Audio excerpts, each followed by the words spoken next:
hammock, the fruit tree, the scenery.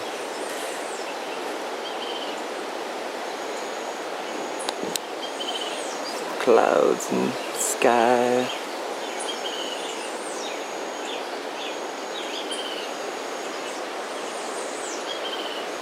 View all over.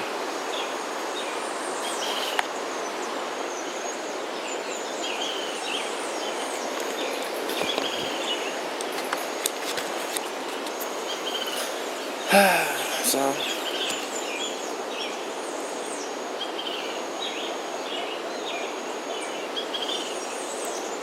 this is update on what's going on at Terra Frutis. I don't know, I feel like the last time I did one of these videos was like a year plus ago. That's okay. Someday I'll make a video like in 10 or 20 years and put it all together and it'll make more sense.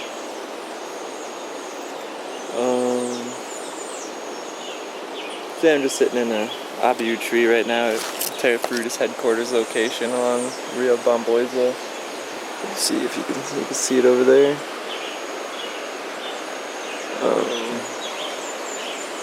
Yeah, you can see it, but you probably can't recognize it. So what's been going on? What has been going on? Well, lately the abiu has been fruiting, but more generalized, what's been going on is, let's see. We bought these properties. It's probably about where I left off last time.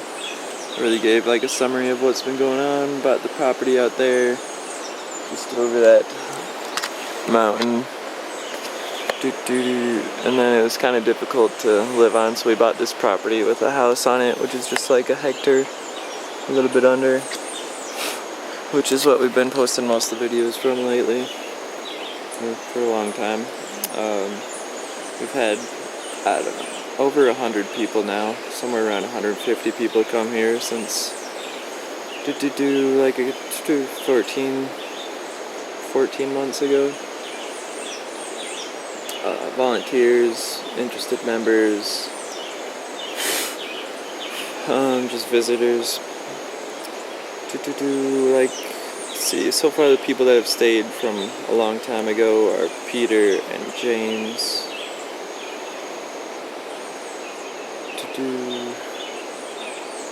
Peter and James.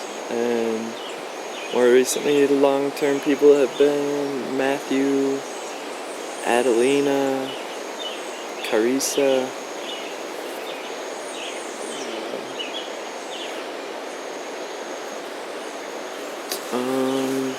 Matthew, Adelina, Carissa, and then, what was it, like Andrew, Anthony,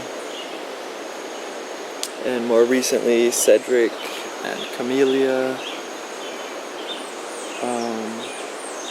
Yeah, those are people that are still here. There's been other people that have come and gone. Oh, look at the hummingbird. Oh, the hummingbird just flew up. There it is. That was sweet. It was just like right there by that abiu. Abius. So, and yes, in this time we're focusing on planting.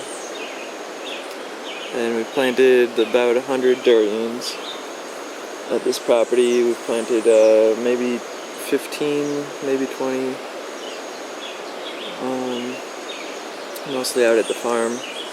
We've been learning how to deal with like pasture land, which is hard to plant in because this invasive tropical grass grows really tall, really fast. It's really hard to deal with. So that's been a long learning lesson, and now we're into planting stages of planting alley cropping with ice cream bean or Inga species, and we're going to do that along contours out at the farm in the pasture. So basically if the hill is going up like this, we're going to plant it like against the hill, like facing the hill. We do lines, and that'll help with erosion and nutrient control, saving nutrients, and we're going to shade out the grass, plant fruit trees in rows. It's not going to be a monoculture, but I don't know, my plan is at least to have like rows of fruit trees, like a row of abu, a row of Rollinia, a row of ice cream bean. So it'll be something like fruit tree, nitrogen fixer, fruit tree, nitrogen fixer. We can go on as long as we can. So yeah, we've been figuring out lots of logistics, as I'd hope would happen when people arrived. You know, when we got more of a core set of community members, we started to figure out our vision, mission, and you know what we really want to do, what we are shooting for. You know, this isn't, you know, to explain it to people. We haven't really explained it much yet, but this is not. The mission is not just to be like one property, one community. It's to be like, you could say, a role model or example, and involved with other communities all around. That's why we try to post multiple locations on the website. We want to support everyone, you know, we want to share the information, and we want to make it more doable for everyone around the world, and basically, you know, have as big of an impact as we can on the entire world. And each community needs to, you know, be able to have the best information available, so and resources for like seeds and fruits and people, manpower, money, finances. So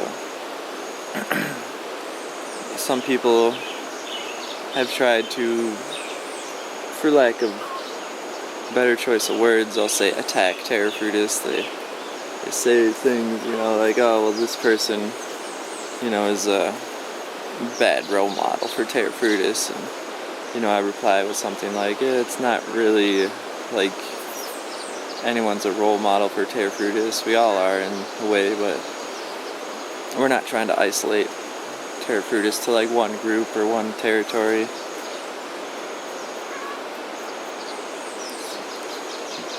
Like a decentralized organization, you know, with multiple operations, and we just kind of use the name as like a title, something like organic or certified Terra Frutis. And what that means exactly yet, I can't get into all that really, because we don't have it figured out, but just wanted to explain. You know, it's more about the idea than the physical location or the physical people. And that idea is, you know, moving away from fiat currencies which support corruption, you know, moving towards providing your own self-needs, you know, all these bananas, these fruit trees, some mangoes, mandarins, oranges, more bananas, and then all the young fruit trees we've planted, like meringue. I don't know if you can see that right down there. Lots of Rollinia. See those brown spots? That's where we mulch around young fruit trees.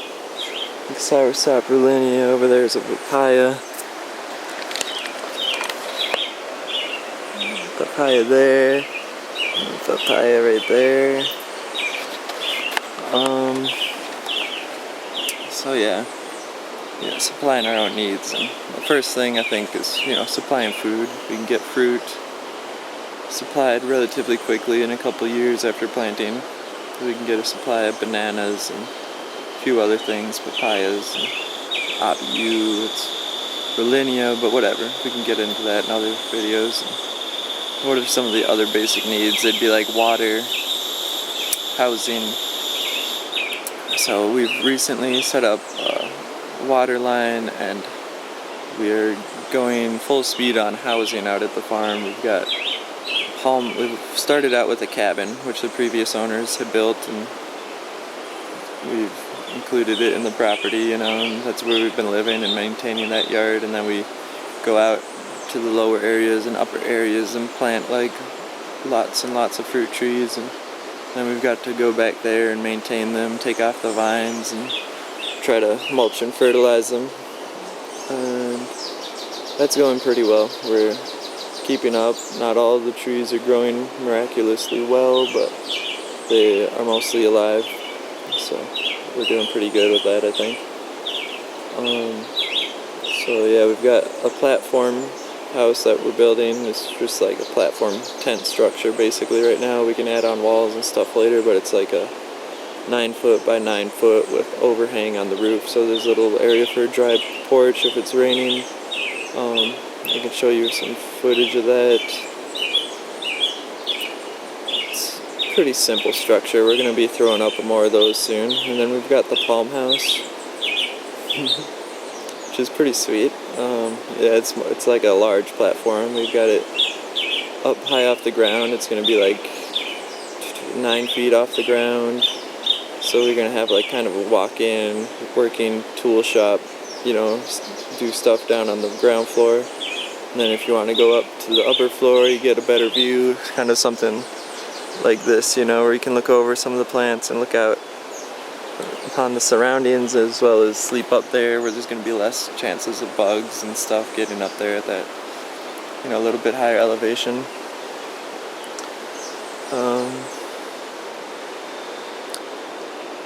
It's really lovely up here in this tree. So yeah, we've got these structures going up. These should both be done in March.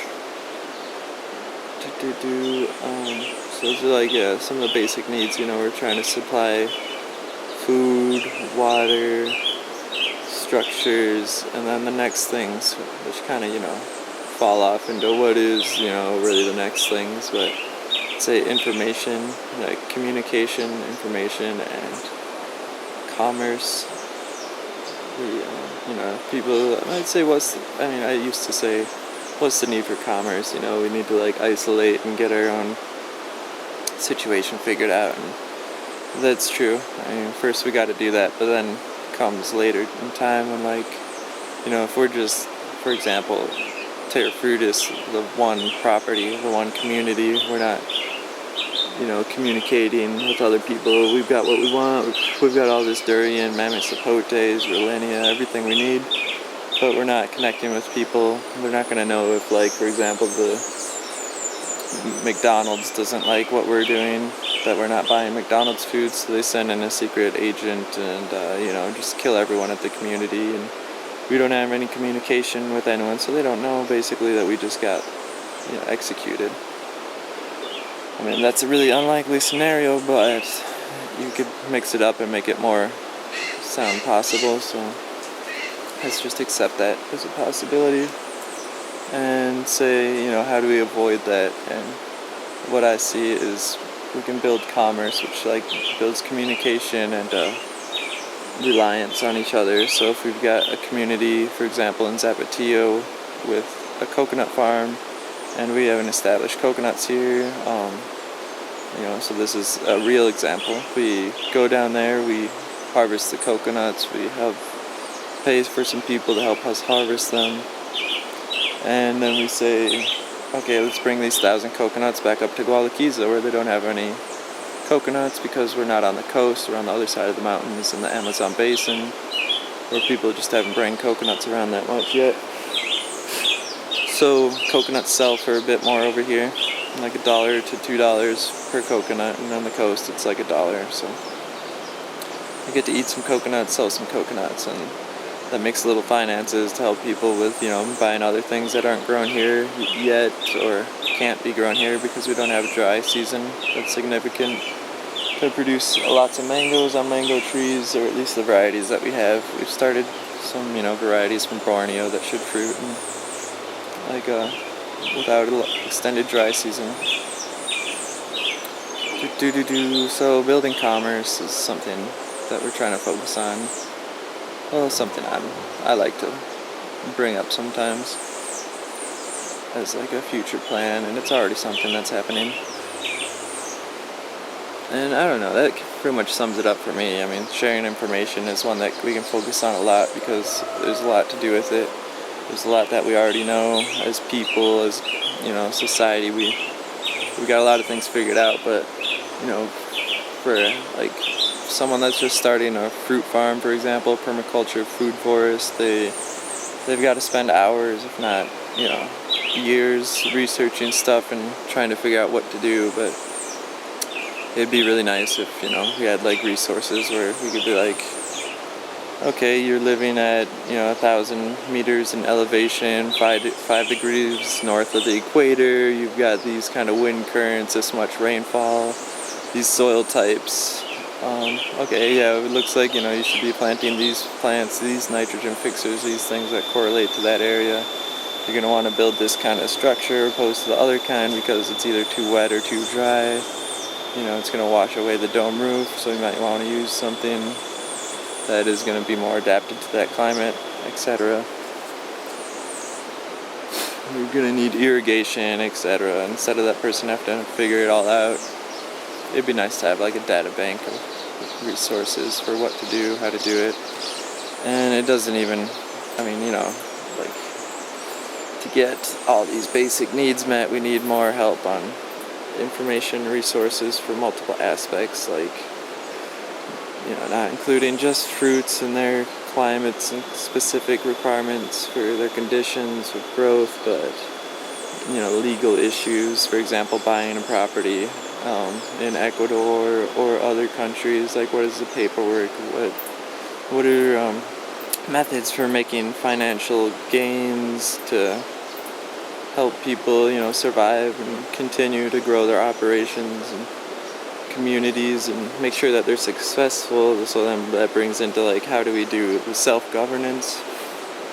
Are we gonna just like let people go free for all anarchy? If that's what they want to do, which I think a lot of people do, that's great. But I've found over the past year that we need some self-governance, and most people that are here now agree. And it's not like we run around with a gun and point it at people when they don't do something wrong or they don't help whatever for a financial situation. But for example, let's say at this headquarters area we have internet access, and that costs $20 to $30 a month, and we try to split that up amongst all the people here, so it's about $2 to $4 a month, and we ask everyone to pay a portion, their portion, which is $2 to $4 a month, if they want to use the internet. If they're staying out at the farm not using the internet, that's fine if they don't pay for that because they're not using it. So this is just an example. We have to decide to how we're going to do it, or do people that use more internet data, use more time on the internet, pay for more.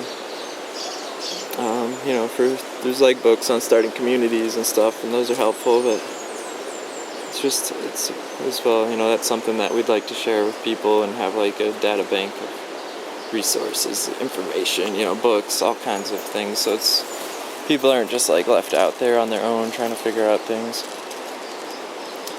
Things that have made it easier for us, we'll collect these and compile them. We don't have this really built up yet, but it's just something that is an apparent need and that we're working on. So what else is going on with the community? The idea. People are pretty awesome. We're doing lots of great things. I feel like we're doing really great.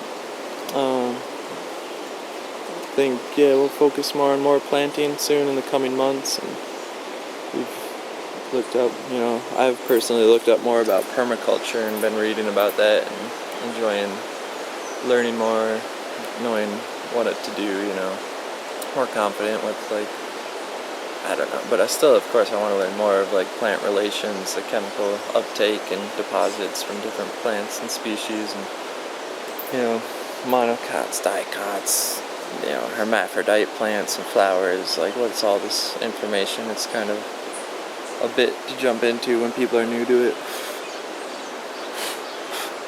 And I went to college for herbalism, and I know a bit about botany, and I still understand that it's a bit to take in. And more in the data bank information, we can do health. I think a lot of us are the vegan or fruitarian basically, and we kind of got into this a lot about health, so it'd be pretty easy for us to set up a little data bank on health information. Why eat vegan? Why eat healthy? I don't know. Recently I've been eating more cooked food. I eat pretty much raw tofu for a while, and then, I don't know, I wouldn't say I advocate it. basically have recently really been convincing myself to go back to raw for a while because I've had like some injuries, like stubbing my toe that just isn't healing, and I've just I've been eating probably high-fat cooked food for a while. It's usually boiled potatoes and avocados and tomatoes and stuff like that. And it's pretty much that again and again and again for dinner. Yeah, sometimes I add basil and cumin or spices and onions and condiments essentially. But yeah, still it's not working out so well. I feel like I'm not very healthy. I get little pains, lower back pains, and some joint pains, inflammation, we'll say. So that's something that's helpful. You gotta kind of I mean it's obvious, but yeah, drink lots of water. Stick to basically raw fruits and vegetables and salads. Find out what works and what you need. If you need to look up more specific information, looking up the nutrient requirements. Like we've got some people here that have just like, I don't know what it is, if it's their self-belief or something, but they're eating very little food. We've seen them get very skinny, like down to 80 something pounds for a male, which is pretty skinny. And this happened to a couple people now while they've gotten here. They've eaten very little, and it's not because of food accessibility. We've got abundance of food, and bananas at least, and usually papayas, and right now we've got very many abu. I just had abu for like brunch. Like I had a mango, and then I had like 10 abu, which is this sweet, watery fruit. The only downside is it's got sticky latex in the skin. But there's a nice method I've found of using oil from like a mandarin or citrus peel, and you rub that on your lips and fingers, and it takes off the oil or the latex pretty quickly.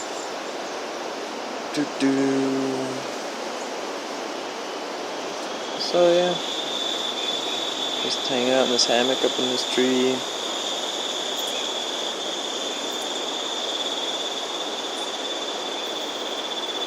Thinking about having another abu meal soon. Just go get a bowl and a knife and pick them out of the tree. Eat them right up here.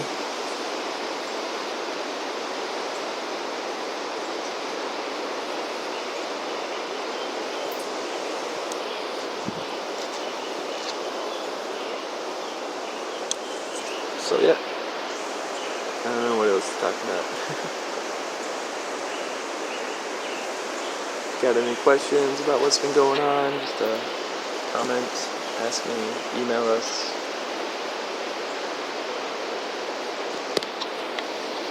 Check out terrafrutis.com, send us an email. Email is terrafrutis.ecuador@gmail.com. Website is www.terrafrutis.com. That's TERRAFRUTIS.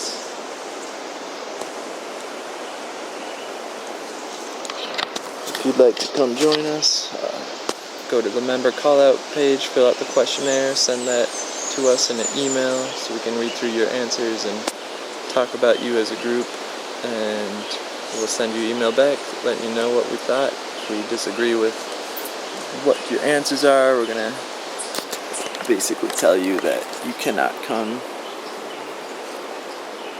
But so far only a couple of people that wanted to grow and kill animals and do drugs basically we didn't respond to with a positive acceptance. So you can come. You can also fill out to be a volunteer if you're interested in that. That means you'll work 25 hours a week if there's volunteer positions open. Usually we've got them kind of filled up in the future for the next 1 to 3 months, depends if people cancel or not. But so yeah, that's 25 hours of work a week where we just have you do things like tend to plants or cut wood, build stuff, plant trees, pot plants, water the greenhouse, stuff like that. And then, yeah, we provide you with food and dinner, and it's usually a cookery dinner with like beans and lentils or potatoes or rice and some veggies.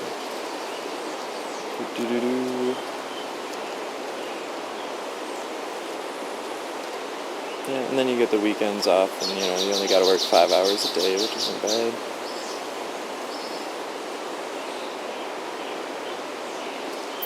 If you remember, I guess the difference is kind of like you get more included into the self-governance, the community meetings. If you stay here for a while, you get to be involved in any large, important decisions, which we use consensus for, so everyone gets a say. And everyone really has complete control to stop anything from happening.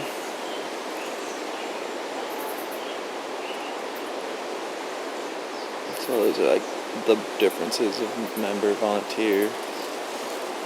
And yeah, if you're a member, we're gonna give you a robe, with like your name and status on it. So we can have different badges of like, machete level 50 or like, plant breeding technician, architect designing master, nonviolent communication or whatever, educator, medic. I'm just kidding, but yeah, those are funny things.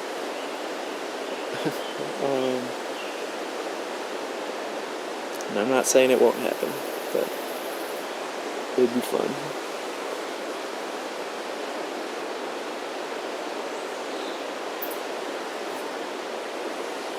So yeah, that's about it. I guess I'll